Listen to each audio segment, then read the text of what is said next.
Graça e paz, povo de Deus. Estamos aqui hoje para compartilhar uma porção da palavra do Senhor contigo.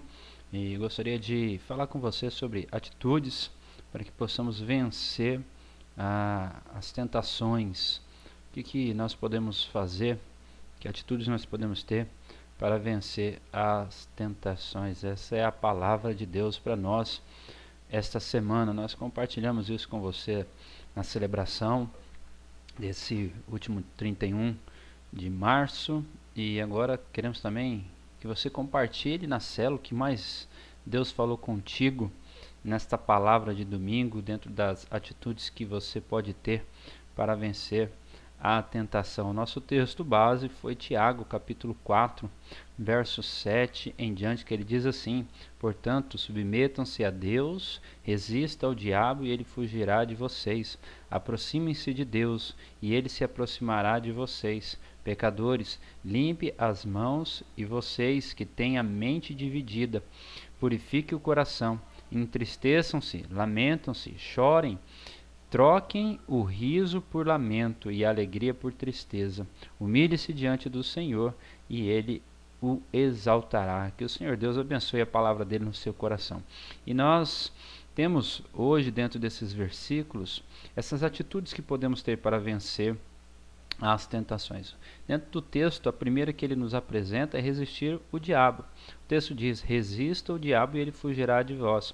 Nós sabemos que as tentações têm origem no coração, mas o inimigo ele tem um grande papel para alimentar esses desejos do nosso coração. Pedro diz lá na primeira carta de Pedro, capítulo 5, verso 8, estejam alertas e vigiem. O diabo, o inimigo de vocês, anda ao derredor como leão, rugindo, procurando a quem possa devorar. Então, nós temos que ficar alerta, resistir o inimigo, porque uma vez que você o resiste, ele foge de você.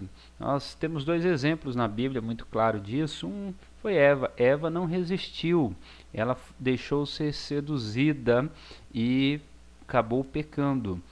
Jesus, por sua vez, resistiu e conseguiu vitória sobre o inimigo, sobre a tentação. O grande segredo é você estar preparado. Como que você se prepara? Você se prepara conhecendo a palavra. Jesus argumentou através da palavra, quanto Eva não tinha argumentos mediante a palavra. Quando você resiste, quando você está preparado, você consegue fazer com que o inimigo fuja de você. Isso significa vitória na sua vida. Mas uma segunda atitude é aproximar-se de Deus. O texto diz: aproxime-se de Deus e ele aproximará de você. Uma coisa é você ter Deus e outra coisa é você estar próximo de Deus. Ele tem poder para dar total proteção para você. 1 de João, capítulo 5, verso 18 diz: sabemos que todo aquele que é nascido de Deus não está no pecado. Aquele que nasceu de Deus o protege, o maligno não o atinge. Olha que palavra poderosa de Deus para nós. Uma vez que você está perto de Deus, o inimigo não o atinge. Nós nos aproximamos de Deus através da oração. Mas eu quero te dizer, não deixe para orar depois que você pecou.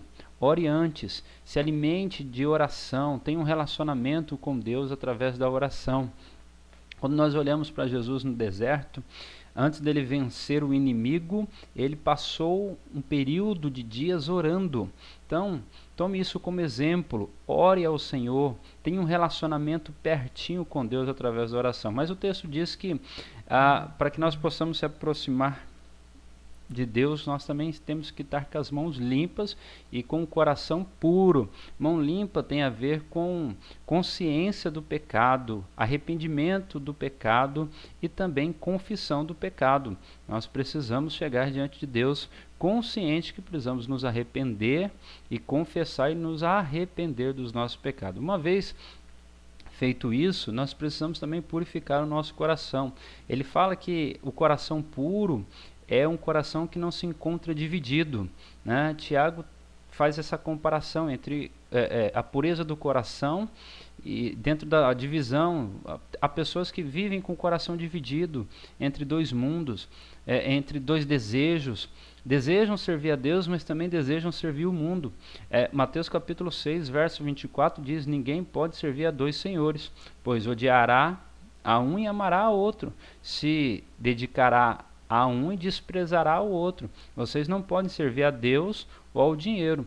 Vocês não podem querer se aproximar de Deus, ou desejar que Deus se aproxime de vocês, se vocês têm um coração dividido, um coração entre dois mundos, um coração dominado pelos desejos, né? Um exemplo que nós podemos dar: o mundo diz, faça o que o seu coração manda, o que o seu coração deseja. Isso é uma filosofia que tem levado à destruição de muitas famílias, de muitos casais. Deus diz, marido, ame as suas esposas, esposa, sujeita aos seus maridos. Ser leal é estar instruído e garantido dentro da estabilidade do lar mediante a palavra de Deus, meus queridos. Mas uma terceira atitude que podemos ter para vencer as tentações é não brincar com a tentação. O texto diz: entristeçam-se, lamentam-se, chorem, troquem o riso por lamento, alegria por tristeza. Essa terceira atitude que devemos ter é uma atitude de nos entristecer, de lamentar e chorar. Entenda que isso tem a ver com relação à tentação. Isso não é um estilo de vida que você deve viver, mas é uma atitude que você deve ter para com a tentação. Sabe aquelas brincadeirinhas? Você tem que entristecer, né? A tentação, você não pode brincar com ela. Na realidade, você tem que se sentir, você tem que lamentar isso, você tem que chorar diante disso, né? Uma vez eu vi um vídeo de uma pessoa brincando com uma arma e virou para um amigo e atirou. É coisa terrível. Com a tentação não se brinca, irmão.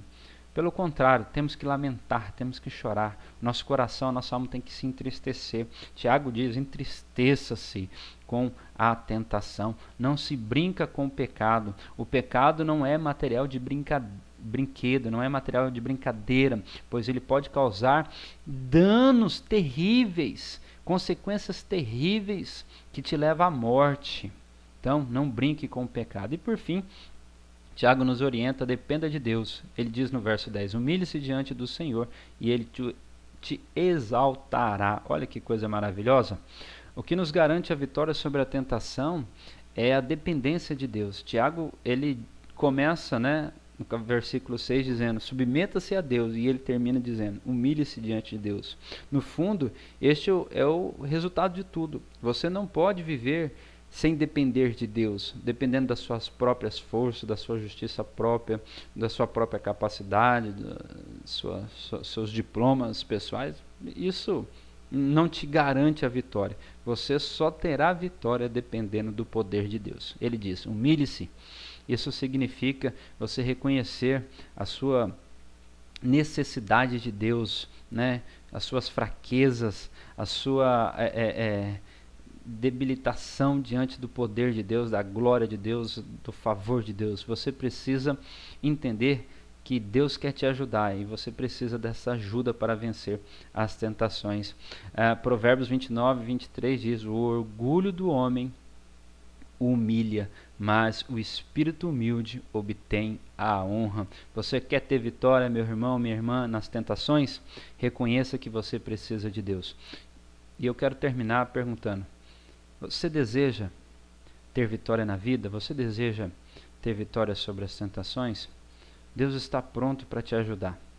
Mas para isso você precisa, primeiro, resistir o diabo, aproximar-se de Deus e não brincar com as tentações. E por fim, depender de Deus. Coloca a sua vida na dependência do Senhor, porque Ele está pronto para te ajudar. Que Deus te abençoe e eu quero orar por você. Senhor meu Deus, abençoe esse meu irmão, essa minha irmã, esse amigo que nos ouve. Que ele possa, ó Pai, ser enriquecido pela Tua palavra. Que o Senhor derrame a Tua graça, o Teu favor sobre a vida dele. Que ele possa vencer sobre a tentação. Que ele possa ter vitória sobre todas as áreas de sua vida.